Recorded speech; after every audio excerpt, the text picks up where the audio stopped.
La plática del día de hoy, que está a cargo de Isabel Ubar, del Instituto de Matemáticas. Ella es egresada de la licenciatura de la UNAM. Posteriormente estudió su posgrado en la Universidad de Toronto. Después hizo un postdoc en Auckland, en Nueva Zelanda, y después otro en Bruselas. Y ahora ella es investigadora de aquí del Instituto de Matemáticas de la UNAM. Y el día de hoy nos va a platicar acerca de poliedros altamente simétricos. Muchas gracias. Muchas gracias a los organizadores por invitarme a dar esta charla. Y muchas gracias a Ana. Muchas gracias a Ana por todos los correos que nos mandó. Y en particular porque ha logrado que la mayoría de las pláticas sean muy buenas, porque todos estamos pensando en que tenemos que comunicarles a todos. Y entonces, pues en la comida, Víctor y Abraham me estaban poniendo nerviosa de que ahora tenía que dar una buena plática. Y entonces, pues a ver si vivo las expectativas de estos señores, ¿no? Porque, bueno, entonces quiero hablarles de poliedros altamente simétricos, que es lo que ha sido, o es alrededor de lo que ha sido mi tema de investigación desde hace ya varios años. Y pues cuando pensamos en poliedros altamente simétricos, ¿no me hace caso? Lo primero que pensamos es en los sólidos platónicos, ¿no? Entonces, todos conocemos los 5 sólidos platónicos y pues el teorema de que existen exactamente 5 sólidos platónicos. Hay quien dice que los elementos de Euclides fueron escritos especialmente para poder probar este teorema. No sé si eso es un mito o no. Y los griegos estudian estos objetos y estudian sus simetrías.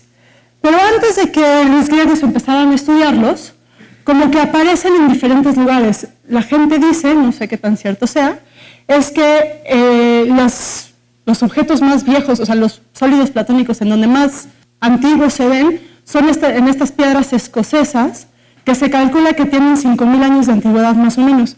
Y entre eso y que los griegos estudian los sólidos platónicos, pues aparecen en diferentes lugares. No me voy a clavar mucho en eso, pero van apareciendo en diferentes lugares, pero son los griegos los primeros que de veras los estudian y ven sus simetrías.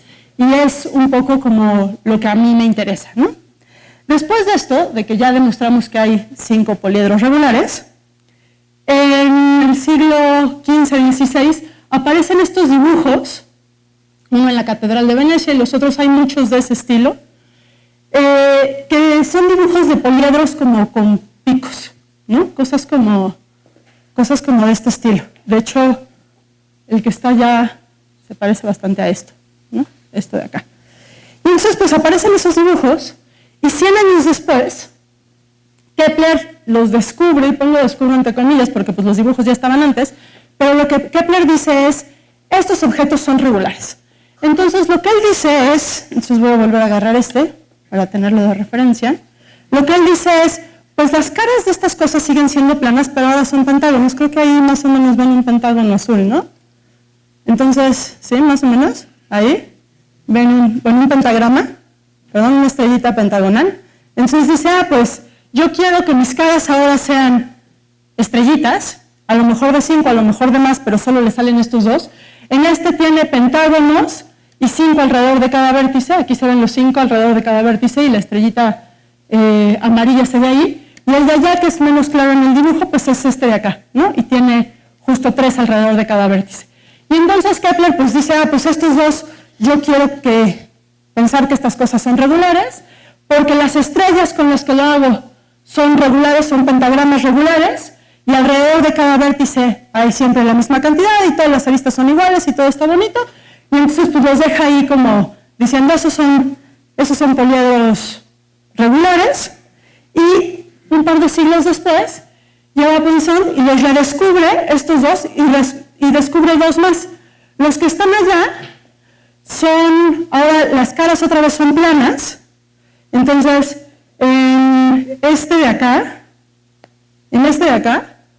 las caras son los pentágonos. Entonces, por ejemplo, este pentágono de acá es una cara, y así se van yendo, y de hecho ese sí tengo modelo. Entonces eso se los puedo enseñar. Entonces tengo pentágonos y si se fijan en cada vértice se ve como una estrellita. igual como se ve ahí, pero pues aquí se ve más claro, ¿no? Se ve como un pentagrama en la estrellita, ahí. Y el otro es un poquito más complicado de ver, pero las caras son los triángulos. Entonces, por ejemplo, tengo acá un triángulo amarillo, ¿no? Entonces, ¿ven ese triángulo amarillo más o menos? Entonces tengo así triángulos como por todos lados, y otra vez, aquí alrededor de este vértice, de aquí, tengo 5 que se juntan en forma de estrellita. Y entonces, pues dice, pues los que tenía que aprender eran estos dos, yo les enseño 2 más, y muy poquito después, Cauchy llega y dice, pues estos son los únicos. Entonces Cauchy lo que dice es, teníamos 5 poliedros regulares, que eran los platónicos, y ahora tenemos 4 más. Y Cauchy dice, y pues estos son todos. Ahora sí ya los tengo todos, y lo demuestra usando otra vez angulitos y cosas así, y entonces pues notamos allá que solo se vale que haga, que si hay estrellitas, solo se vale que haya de 5, ¿no? Y muy bien. Y luego, pues un poquito más de un siglo después, llega Petrie y dice, no, pero pues yo tengo otro más, ¿no? Yo tengo ahí otro más, y entonces ese, lo que hice fue agarrar la teselación de cubos del espacio y hacerle como huecos. Entonces, se ve más o menos así. Entonces lo que hace Petrie es, aquí se ve más o menos un vértice, lo que hace Petrie es decir, pues lo que voy a dar chance es salirme de esta onda de que todas las caras tienen que estar como convexas, como hacia un mismo lado, como en estos, ¿no? Que aunque son estrellados, todas las caras están hacia un mismo lado. Tengo el vértice y todas van hacia un lado. Tengo el vértice y todas van hacia un lado.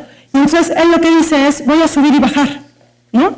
Entonces acá, como que lo que le quedan es como agujerar la teselación de cubos del espacio, quitarle lo sólido, pero además quitarle muchos de los cuadrados, ¿no? Entonces aquí se ve como que dejé estos 4, pero quité estos, y entonces en este dibujo como que hice huecos aquí, hice hueco aquí, hice hueco aquí, aquí, y los que sí son cuadrados de verdad son los naranjas y los morados, ¿no? Entonces Petrie llega con eso y dice, pues este es infinito, pero pues las caras son cuadrados, alrededor de cada vértice hay 6, y están acomodados muy bonito, y todos los vértices son iguales. Entonces como que pues ahí hay algo que vuelve a ser regular, ¿no? Y entonces Petrie le platica esto a Coxeter, y Coxeter dice, pues mira, aquí hay otros 2. Entonces el azul es algo parecido a este. Es la misma idea, no sé qué tanto se ve. Es la misma idea, este es hexágonos, y tiene 4 alrededor de cada vértice, y otra vez, no sé si ven aquí en el vértice, como que suben y bajan, ¿no? Como que no se van todos hacia el mismo lado.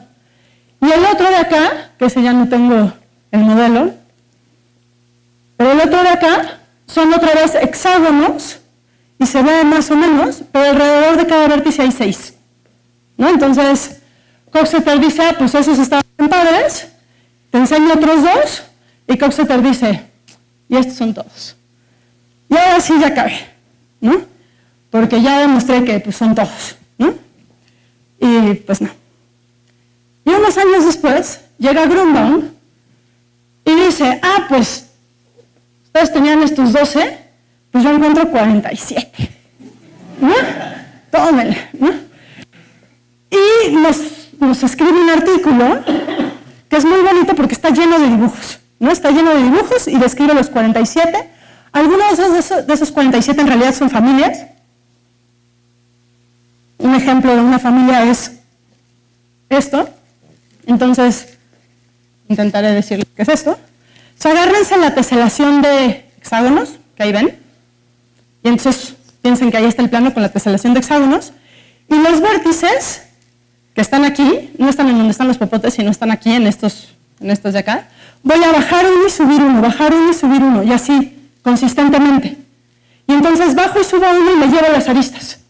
Entonces tenía un vértice aquí y otro vértice aquí, uno lo subí y otro lo bajé.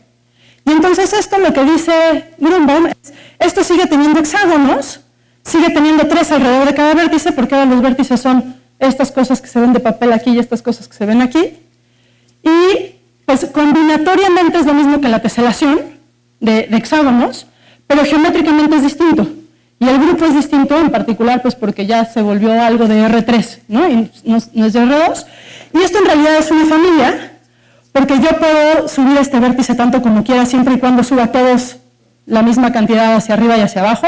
Entonces este Grumman lo cuenta como 1, aunque en realidad es una familia. Entonces de esos 47 hay varios que son en realidad familias enteras, ¿no? Y no uno solo. Y lo que hace Grumman, a diferencia de todos los demás, es que da definiciones, no da pruebas.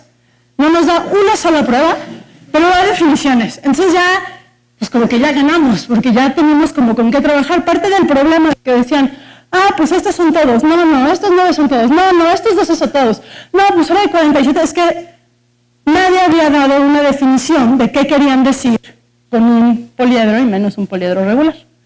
Entonces, la definición que da Grunbaum se enfoca mucho a la regularidad, a decir, o sea, él no define un poliedro en general, define un poliedro regular.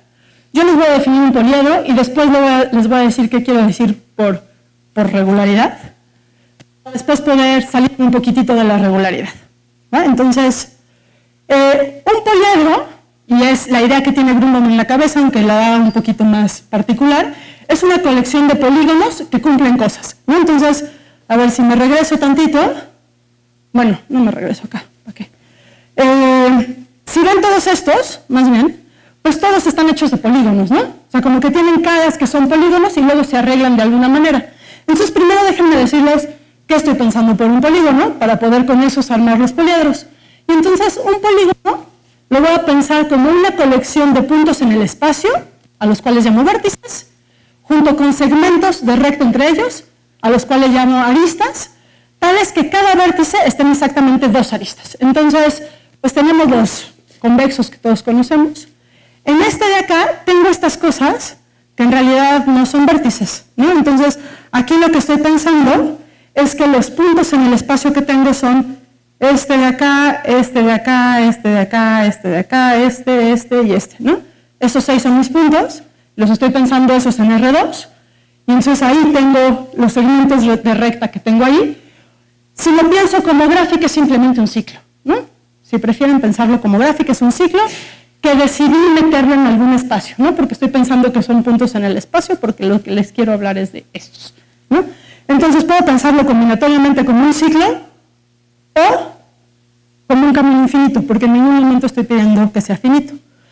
Si lo pienso como en el espacio, pues también puedo pensar cosas, agarro el octágono, lo voy a poner como horizontal a ustedes, y lo que puedo hacer es empezar a agarrar cada vértice como hice con la teselación, pero nada más en el octágono, subir un vértice, bajar el otro, así alternadamente, y después poner las aristas entre ellos, ¿no? Entonces, en el espacio, algo que sea como un zigzag, que sube y baja, eso lo pienso también como un polígono, ¿no? Y como les decía hace un segundo, no me restringo a cosas finitas, puedo tener cosas infinitas. Entonces, por ejemplo, si aquí tengo un montón de cubos, puedo hacer como una hélice alrededor, ¿no? Y estos 3 en particular son, si los pienso bien bonitos, pues tienen propiedades bonitas en el sentido de que todas las aristas son del mismo tamaño y todos los ángulos son iguales, ¿no? Entonces, son muy simétricos y son las cosas que me van a gustar y con las cosas que voy a estar trabajando, ¿va? Entonces, ahora sí, estos son mis polígonos y con polígonos voy a armar poliedros. Entonces, un poliedro va a ser una colección de polígonos a los cuales llamo caras, que va a cumplir 3 cosas. La primera es que cada arista está en exactamente 2 caras, ¿no? Entonces, pues aquí agarro el icosaedro como ejemplo y veo que cada arista está en 2 caras. Entonces voy a pedir eso. Voy a pedir que cada figura de vértice sea un ciclo y en particular sea conexo. ¿Qué quiero decir por figura de vértice? Es dado un vértice, me fijo en todas las aristas incidentes a él y por cada una pongo un vértice y me fijo en las caras, cómo las comparten y pongo una arista. Entonces, aquí justo, pues esta arista de acá está porque corresponde al triángulo este de acá, ¿no? Entonces, lo que está evitando, o sea, lo que digo es, cada figura de vértice es un ciclo, por lo tanto conexo, entonces lo que evita es tener vértices como este de acá, ¿no? En este de acá, lo que yo tendría sería como una figura de vértice aquí, en esta parte de arriba, y otra figura de vértice en esta parte de abajo, y entonces eso es disconexo, ¿no? Y entonces eso no lo quiero. Quiero ciclos y quiero que sean conexos. En principio, así en general, podría pedir también, podría darle chance ahí de que fueran ciclos infinitos, o sea, que fueran caminos infinitos, pero para lo que voy a decir hoy no me importa y entonces podemos pensar que es finito. El día de hoy pensamos que además la figura de vértice es finita. Y la otra cosa que le voy a pedir a mi colección de polígonos es que sea conexo. Entonces, no se vale tener dos icosaedros despegados, quiero solo uno. Quiero que pueda llegar conexo en el sentido de poder llegar de un lugar a otro adentro del objeto. Y entonces, eso es lo que va a ser un poliedro. Entonces, fíjense que les estoy dando una definición que la puedo pensar al mismo tiempo geométrica o combinatoria, ¿no? Porque si pienso los polígonos combinatorios, pues esto es combinatorio, y si pienso los polígonos como cosas en el espacio, pues es geométrico, ¿no? Y entonces, entre los poliedros que encontró Grünbaum, que no habían encontrado antes, es este, no el icosaedro. Estoy pensando en principio que los puntos están en R3, pero podría decir casi lo mismo si cambias R3 por cualquier cosa. Y podría pensar, inclusive, no me voy a clavar mucho en eso, pero podría pensar que los puntos son simplemente vértices en abstracto, combinatorios, y que las aristas son combinatorias, ¿no? Si pienso en R3, las aristas son segmentos de recta, siempre, pero si pensara en otro espacio puedo cambiar esa definición. Exacto. Exacto. Entonces, aquí voy con un ejemplo en donde las caras no necesariamente son planas. Entonces, voy a agarrar el icosaedro, me voy a quedar con los vértices y las aristas, y les voy a definir nuevas caras. Las caras que les voy a definir son lo que se llaman los polígonos de Petrie, y entonces van a ser caminos en el icosaedro, tales que dos aristas consecutivas están en el mismo triángulo, pero tres aristas consecutivas no están en el mismo triángulo. Entonces, empiezo... ¡Ay! ¡Pincha! Se me está yendo para atrás, espérenme tantito.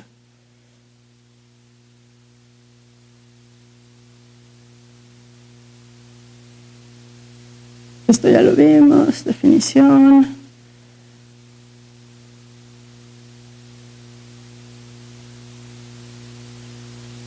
Rápido aquí, ¿no?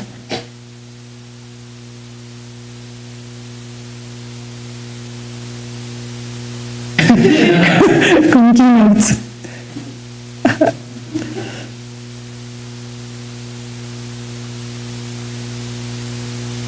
Pero se regresó demasiado. Ahora sí. Ahí está. Entonces voy a agarrar dos aristas en el mismo triángulo y la tercera la voy a cambiar de triángulo. Pero dos consecutivas van a estar en el mismo triángulo. Entonces, si ya escogí estas dos y llegué aquí, la tercera, pues no puede ser esta, porque entonces son tres en el mismo triángulo. No puede ser ninguna de estas dos, porque entonces son dos que no están en el mismo triángulo, y entonces tiene que ser esa de ella, ¿no?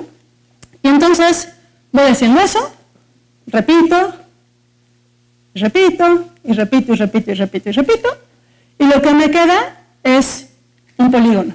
Y justo es un polígono que ya no es plano, ¿no?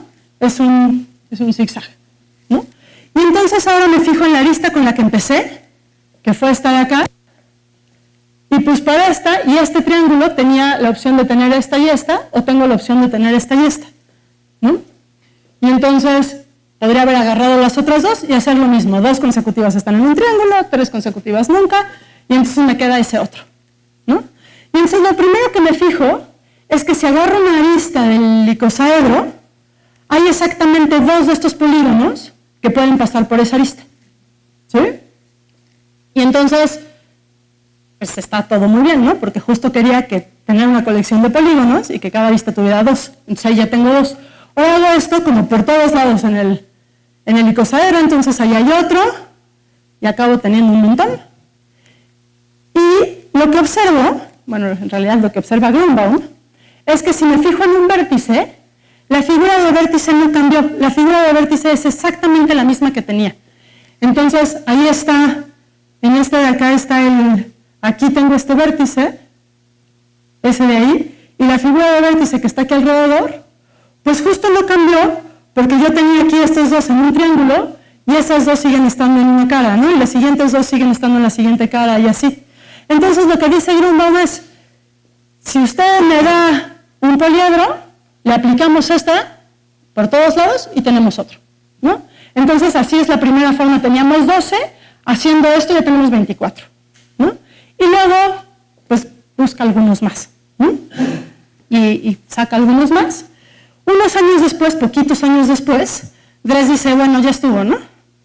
Y entonces demuestra, Grunbaum había encontrado 47, y Dress demuestra que a Grunbaum le faltó solo uno, y Dress ya da, finalmente, una prueba, ¿no? Y entonces dice, de veras, estos son todos. ¿Y cómo le hace Dress?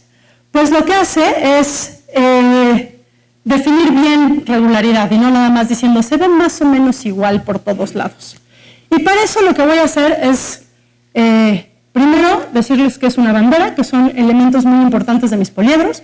Entonces, una bandera es una tercia, es una tripleta, vértice, arista, cara, que son incidentes. Entonces, el vértice está en la arista está en la cara, y entonces aquí tengo un ejemplo en el icosaedro, y allá un ejemplo en el estrellado este de acá.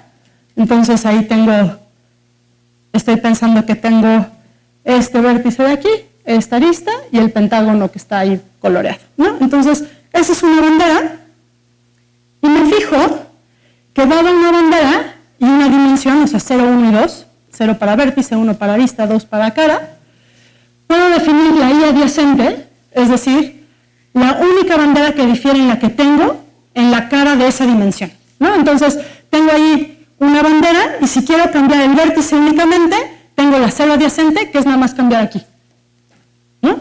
Y es única, pues porque la arista tiene solo 2 vértices, ¿no? Entonces, ahí está.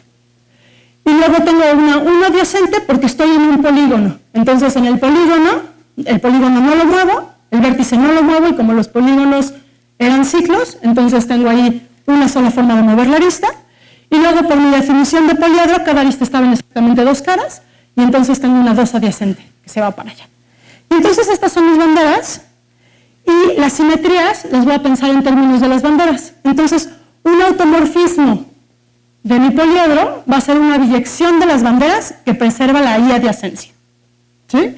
Y entonces esta definición es completamente combinatoria, y puedo pensarla, si estoy pensando en cosas en R3, puedo pasarla a una definición geométrica, y entonces voy a decir que una simetría es una isometría del espacio que induce un automorfismo. Y las simetrías son exactamente lo que pensamos, ¿no? Entonces aquí tengo el icosaedro, la reflexión en ese plano es una simetría, puedo también tener simetrías que son de rotación, ahí alrededor de una cara de A3, o en un vértice ahí puedo girar de A5, ¿no? Y esencialmente me faltan las rotatory reflections, como se diga, pero más o menos ahí están, ¿no? Las del icosaedro.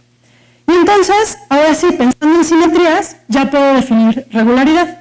Y entonces voy a decir que un poliedro es combinatoriamente regular si el grupo de automorfismos actúa transitivamente en las banderas, y es geométricamente regular si el grupo de simetrías actúa transitivamente en las banderas. Entonces, nada más recordatorio, transitivamente quiere decir que dadas cualesquiera 2 banderas, hay un automorfismo o una simetría que manda una en la otra. Entonces, todas las banderas de veras se ven igual. Acá los dibujos que tengo son geométricamente regulares, pero pues si yo nada más moviera los vértices del lugar y no cambiara la estructura, tendría algo que es geométricamente regular, ¿no? Aunque no sea, perdón, combinatoriamente regular, aunque no sea geométricamente regular. Entonces, si es geométricamente regular, implica que es combinatoriamente regular, pero pues al revés, no, depende de cómo lo estamos encajando en el espacio, ¿sí? Entonces, lo que observa Dress y lo que usa para de veras hacer la clasificación de los 48 poliedros regulares, y ahí Politopo debió de haber dicho poliedro, por supuesto, es decir, pues el grupo de automorfismos está generado por 3 involuciones. ¿Y cómo encuentro esas involuciones? Agarro una bandera, y aquí las banderas las estoy poniendo como triangulitos nada más porque me conviene. Entonces, la gris ahí, estoy pensando que tiene este vértice de ahí, luego tiene esta arista de acá, y luego tiene la cara de acá, ¿no? Entonces esa, le estoy poniendo el triangulito gris. Y la acero adyacente nada más le cambié el vértice, entonces tengo la misma arista y la misma cara, pero este vértice, que es esta. Luego el azul, fijé el vértice, fijé la cara, pero cambié aquí la arista. Y la de acá arriba, que es la 2 adyacente, fijé el vértice, fijé la arista, pero cambié la cara, ¿no? Y entonces lo que observamos es que si el poliedro es regular, agarro una bandera y como es transitivo en banderas, para cada una de sus adyacentes, pues tengo que tener un automorfismo o una simetría que me la manda, que la que agarré me la manda para allá. Y entonces lo que sucede es que la conexidad del objeto implica que estos 3 automorfismos generan todo el grupo, ¿no? Entonces, a ver, en el cubo se ven como reflexiones, más o menos así, ¿no? Si quito lo que dibujé para que se vea mejor, se ven más o menos así. Si pensamos en este que les acabo de enseñar, que las caras son zigzags, el ρ 0, o sea, el que cambia, perdón, acá pensé, aquí está más o menos marcado, este es mi vértice, este es mi arista, y la cara es la naranja, entonces esa es mi bandera, y entonces el ρ 0 ya no es una reflexión, sigue siendo una involución, pero no es una reflexión, y de hecho es el medio giro en esta línea, entonces el medio giro en esta línea justo me cambia este vértice por este vértice de acá, y me fija toda la cara, no hay ninguna reflexión que me vaya a hacer eso, ¿no? Ahí sí la ρ 1 y la ρ 2 sí son reflexiones en planos, entonces se ve más o menos así, ¿no? Entonces a veces siempre son involuciones, a veces son reflexiones en planos, a veces no, y cumplen una propiedad, cumplen varias propiedades, pero una propiedad que es muy útil, y es que si me agarro la ρ 0 y la ρ 2, esas dos conmutan. Y la razón es simple, y es que en una arista, pues tengo solo 4 banderas, que son las que están acá, justo porque una arista tiene 2 vértices y tiene 2 caras, entonces pues, solo me quedaron 4. Y entonces pasar de aquí a la 0 y luego a la 2, pues es lo mismo que a la 2 y luego a la 0, ¿no? Y entonces me da esta relación, y entonces pues justamente lo que hace Dress para hacer la clasificación es decir, pues yo quiero encontrar ternas de isometrías involutorias, 2 de las cuales conmuten, ¿no? Y entonces pues hace todo el análisis, lo hace con cuidado, hace todos los casos y termina, ¿no? Dice, pues entonces, de veras, ya sé que sí, de verdad, solo hay 48 con estas definiciones. Y en el momento que Dress hace esto, pues como que se abre un mundo de posibilidades porque ya hay definiciones claras. Por un lado, se generalizan estas cosas más o menos al mismo tiempo, tanto Dress como de manera independiente, Egon Schulte y Dancer, generalizan a más dimensiones, no me voy a clavar mucho en eso, y un poco de años después empiezan a fijarse en cosas que podrían tener menos simetría, en otros espacios, cosas de ese estilo. Entonces lo que quiero platicarles es un poco cosas que yo hice en mi doctorado y después que dejé de hacer y que ahora estoy volviendo a hacer. Y entonces una de las cosas que hice es pensar en qué pasa si queremos menos simetría. Regularidad fue lo más simétrico posible, ¿no? Tenemos, midiendo en términos de banderas, tenemos transitivo en banderas, es decir, una sola órbita. Y entonces, ¿qué pasa con lo siguiente? Quito simetría, pero no tanto. Pues, ¿qué pasa con 2 órbitas, ¿no? Y entonces, en principio, me gustaría saber si puedo clasificar los poliedros de 2 órbitas en el espacio, ¿no? Y entonces, pues 2 órbitas, nada más como para que la definición sea la que todos estamos pensando, cosa como que deje de funcionar. Ahí está. Voy a decir que un poliedro es combinatoriamente de 2 órbitas, si el grupo de automorfismo tiene 2 órbitas en las banderas. Y entonces, ejemplos son el cubo octaedro, ese sí está muy chiquito, pero traigo uno, supongo que casi todos lo conocen. El de acá abajo es el dual del cubo octaedro, entonces si pongo vértices en el centro de las caras y aristas entre 2 caras que eran adyacentes, ahí está. Y luego estos 2 los estoy pensando en el toro, entonces piensen que lo agarran y hacen el toro en R3 y les quedan cosas que son combinatoriamente de 2 órbitas, pero que no tienen nada que ver con la geometría, pierden muchísimas simetrías cuando lo pongo, y los colores ahí son precisamente los colores en donde están las las dos órbitas de banderas. Entonces, en este de acá, justo todas las banderas de una cara están en la misma órbita, en este las de un vértice están en la misma órbita y en estos dos están coloreados, pues ahí como está en la figura, ¿no? Entonces esto es combinatoriamente de dos órbitas y geométricamente de dos órbitas, pues es que las simetrías tengan dos órbitas en las banderas y entonces tenemos esos dos ejemplos, vuelven a ser, eran combinatoriamente dos órbitas, pero vuelven a ser geométricamente dos órbitas. Les voy a dar un ejemplo de algo que no tiene caras planas, entonces voy a agarrar el cubo, voy a poner vértices en todos los puntos medios de las aristas, que son los grises, y en todos los centros de las caras, que son los negros, y luego voy a trazar las líneas así, y me voy a quedar con esa gráfica. Entonces es una cosa así.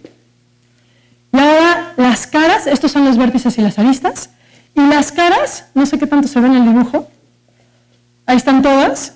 Las caras son los hexágonos que vienen aquí en cada uno de los octantes. Esas son las caras, ¿no? Y entonces aquí vemos, no sé qué tanto se ve ahí, pero aquí vemos que tenemos vértices de grado 4 y vértices de grado 2, y que justamente la cara que viene aquí y la cara que viene aquí comparten dos aristas consecutivas, ¿no? Y eso en ningún momento me molestó, porque la figura de vértice, pues es precisamente un ciclo de longitud 2, ¿no? Entonces, se vale, ¿no? Y de hecho, por eso no dije que iba a ser un polígono, sino un ciclo, combinatoriamente, ¿no? Entonces, ese tiene dos órbitas en banderas, tiene dos órbitas en vértices, dos en banderas. Otro ejemplo, estos tres son combinatoriamente de dos órbitas y geométricamente de dos órbitas. Podría tener cosas que sean combinatoriamente regulares, pero geométricamente de dos órbitas. Un ejemplo es, agárrense el dodecaedro, y ahora fíjense en el hexágono que se hace así. Entonces, lo que hice fue agarrar un vértice del dodecaedro, fijarme como en las aristas que forman aquí un triángulo y agarrar ahí el hexágono, ¿no? Ahí, si lo ven ahí de frente, más o menos se entiende. Y después agarrar el grupo del dodecaedro y con eso generar todos los demás. Y entonces eso se vuelve bastante complicado de ver. Si quisieran ver el otro que está en esa arista, es ese de ahí. Si quisiéramos ver un vértice, empezamos así y seguimos así y ya acabé con el vértice. Y ya no se ve nada, ¿no? O sea, ahí ya rellené todos los de estas cosas que tienen aquí el vértice. No es muy difícil ver que cumple la definición. Tengo hexágonos y 6 alrededor de cada vértice. Son planos los hexágonos, pero se cruzan, ¿no? Justo se cruzan ahí tienen vértices, bueno, tienen intersecciones las aristas, ¿no?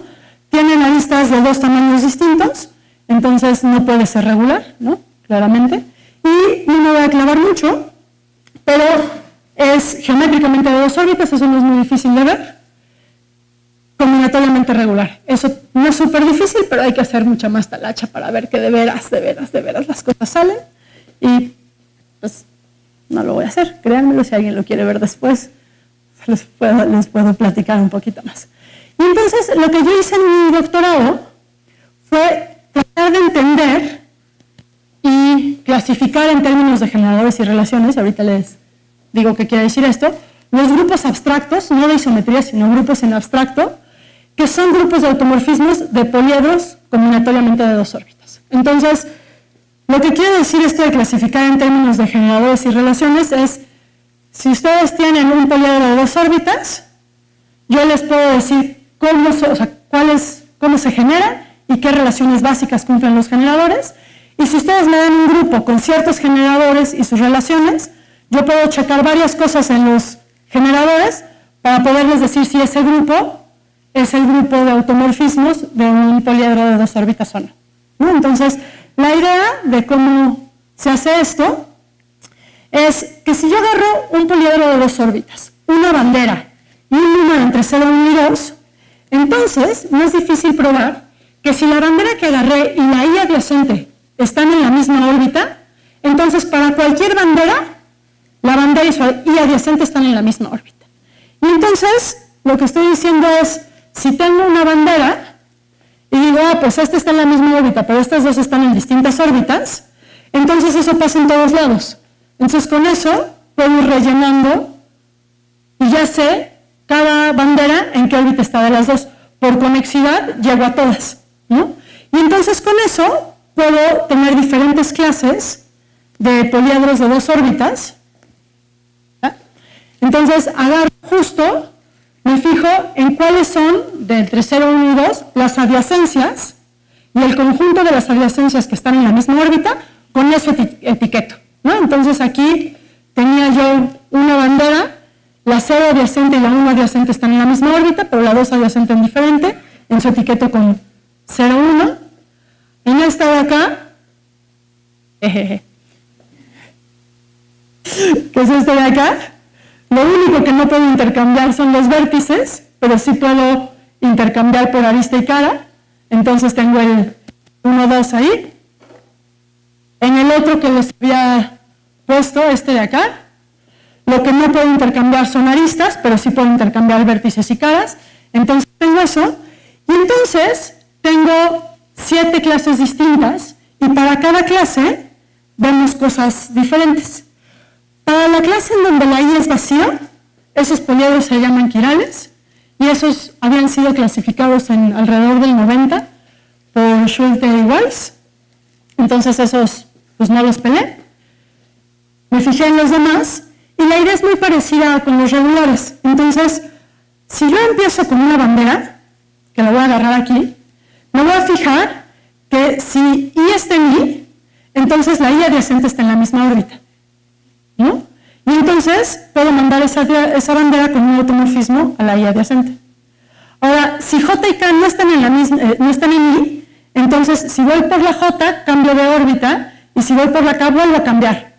Entonces, si voy de la original a la IK, perdón, a la JK, pues ya estoy en la misma. Y entonces, así voy viendo, así podría sacar una lista bastante larga de automorfismos, pero resulta que con estos 3, para toda INI y JK no en I, con esos acabo. Y con estos genero el grupo. Entonces, por ejemplo, si I fuera 1, nada más el conjunto que tiene el 1, nada más tendría esos 4 y más o menos, es que me alejo mucho, se pifa. Entonces más o menos el dibujito es más o menos como el que les había puesto hace ratito. Entonces la 1 adyacente está en la misma órbita, la 2 y la 0 indiferentes, y entonces dibujo como así. Y lo que tengo es que el grupo está generado por un automorfismo que se ve como una reflexión ahí, otra que es una reflexión por ahí, otra más ahí, y otra más ahí.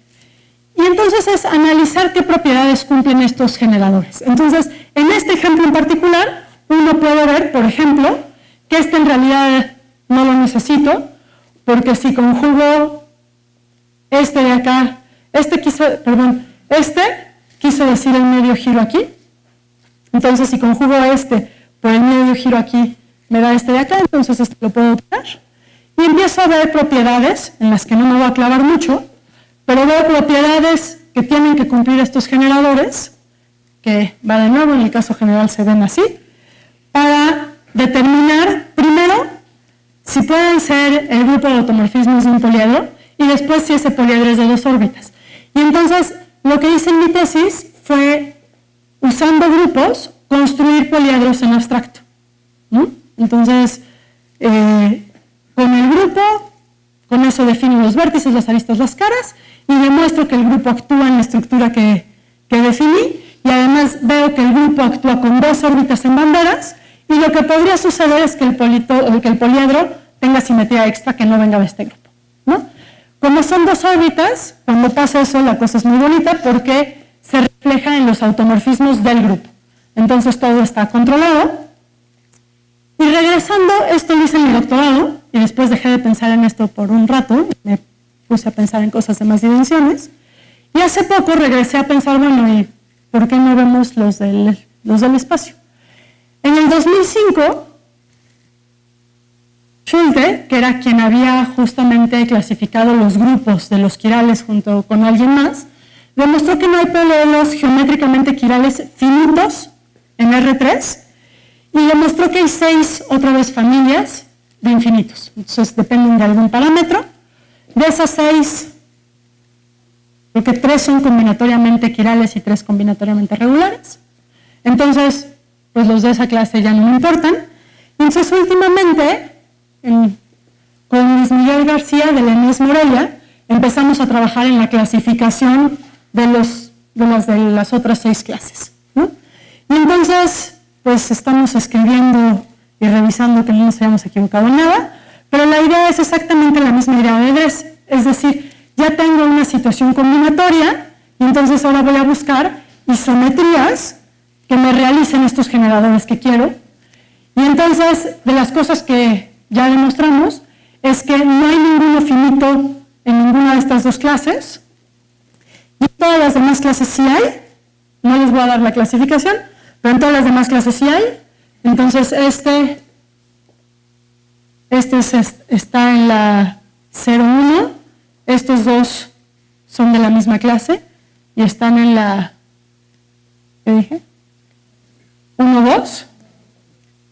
Este está en la 0,2 y este que no se ve nada es hacer el Petri, es hacer estos caminitos en este de acá, hacer esto de agarrar 2 aristas en una cara y la tercera en otra, y entonces me queda, no se ven los colores, pero me debería de quedar algo ahí, y este está en la 0,1. Entonces de las otras 4 clases sí hay ejemplos, y de esta clase, o sea de la 0,1, también, no sé si decir que es un teorema, pero estamos prácticamente seguros, que las caras siempre son zigzag, no hay caras planas. Entonces, si hay de caras planas, solo es o de este estilo, o de este estilo, o de este estilo. Estos siempre tienen 2 tipos de caras distintas, estos siempre tienen 2 tipos de vértices distintos, estos tienen 2 tipos de aristas distintas, y estos son transitivos en vértice, arista, cara. Entonces, lo que esto querría decir es que si tengo transitivo en arista, vértice y cara y de 2 órbitas, las caras no pueden ser planas, ni irregulares, ¿no? Y entonces, pues en eso estamos.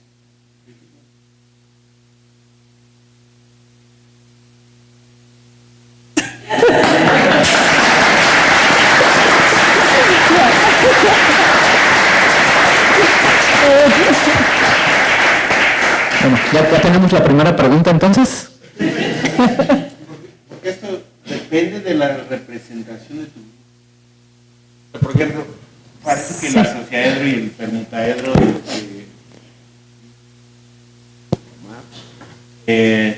entraría en un 2.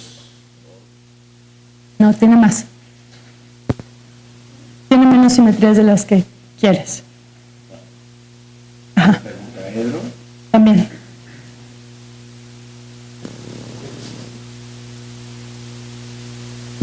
Pero sí depende de cómo meto el grupo. O sea, por ejemplo, este de acá. La pregunta es, ¿cómo esta clasificación no depende de la representación del grupo que te dan?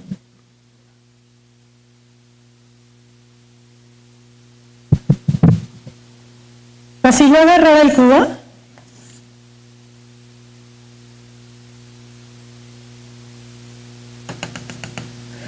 entonces, pues conocemos su grupo, ¿no? Y entonces, con su grupo, yo puedo agarrar justo, voy a hacerlo regular porque es más fácil. Si agarro que este es R0, este es R1, y este es R2, que es justo la que dibujé en una lámina por ahí. Entonces, ya tengo el grupo, ya lo tengo metido, ya tengo las isometrías, pero además las tengo etiquetadas, y la etiquetación me importa un montón, porque no lo dije, porque no me iba a dar tiempo, pero si ya tengo el grupo y ya lo tengo etiquetado, para decir cuál es el vértice, el vértice tiene que estar en la intersección de los puntos fijos de ρ1 y ρ2, en el caso regular. Entonces el vértice tiene que estar en esta línea de acá. Ahora, si agarro el punto fijo del grupo, en este caso, pues no tengo nada, ¿no? Porque se me queda fijo y está muy aburrido. Si agarro cualquier otro punto en la línea y armo toda la construcción, siempre me va a quedar lo mismo, nada más módulo de semejanza, ¿no? O sea, más chiquito, más grande. Pero si importa, o sea, si agarro este de aquí, pues me sale justo el que dibujé ahí. Ahora, ¿cómo le hago? Agarro el punto fijo, o sea, agarro un vértice que tiene que estar en los puntos fijos de ρ1 y ρ2, ¿no? Y luego la arista la voy a tener como B y, digamos, U, donde U es precisamente de ρ0. ¿Por qué? Pues porque ρ0 dije que iba a fijar la arista y iba a cambiar vértice. Entonces, y multiplico por acá, actúo por este lado. Entonces tengo aquí B, tengo ρ0 y entonces acá me queda B ρ0. Y entonces esta es mi arista base. Y luego mi cara base va a ser agarrar la arista y bueno, el vértice y la arista, digamos, y actuar con el grupo ρ0 ρ1, que es el que no me mueve la cara. Y entonces me queda este de acá, ¿no? Y luego actúo con el grupo y ya lo hice. Ahora, si yo decidiera intercambiar, por ejemplo, aquí poner decidir que este es ρ2 y que este es ρ1, perdón, ρ0, y los intercambio, entonces ahora mi vértice ya no se vale que esté aquí, sino que tiene que estar en la intersección de este y entonces lo agarro de aquí, y lo que me queda es el octaedro. ¿Sí? Ahora yo podría agarrar este mismo grupo y etiquetarlo diferente, y que me quedara este de acá. ¿Sí? Entonces, el grupo, o sea, el grupo no me dice casi nada, ¿no? Porque, pues, el icosaedro, el dodecaedro y estos dos tienen el mismo grupo, ¿no? Entonces, el grupo solito no me dice nada. Tener los generadores tampoco me dice nada, los tengo que tener etiquetados, ¿no? Y lo que sí me puede pasar es, por ejemplo, este de acá, este de acá, combinatoriamente es isomorfo al dodecaedro, ¿no? Pero pues geométricamente es muy distinto. El grupo es el mismo, nada más que, y también está generado por reflexiones en planos, nada más que los agarré un poquito distintos, ¿no? Entonces, necesito no solo el grupo, sino el grupo con los generadores etiquetados en el orden que los quiero. Y entonces, ahora sí, ya con eso, cada uno me da solamente uno porque tengo una forma de construir. ¿Sí? ¿Alguna otra pregunta?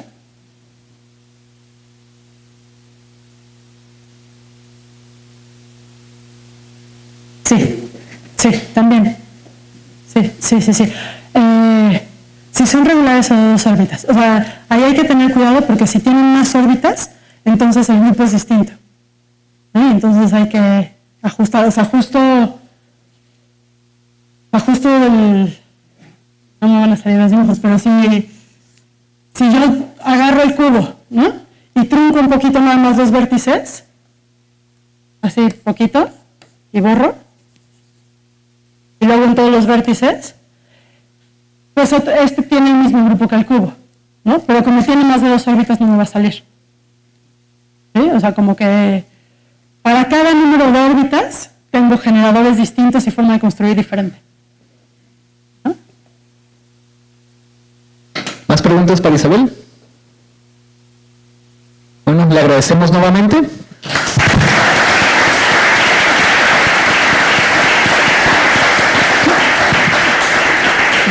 Y para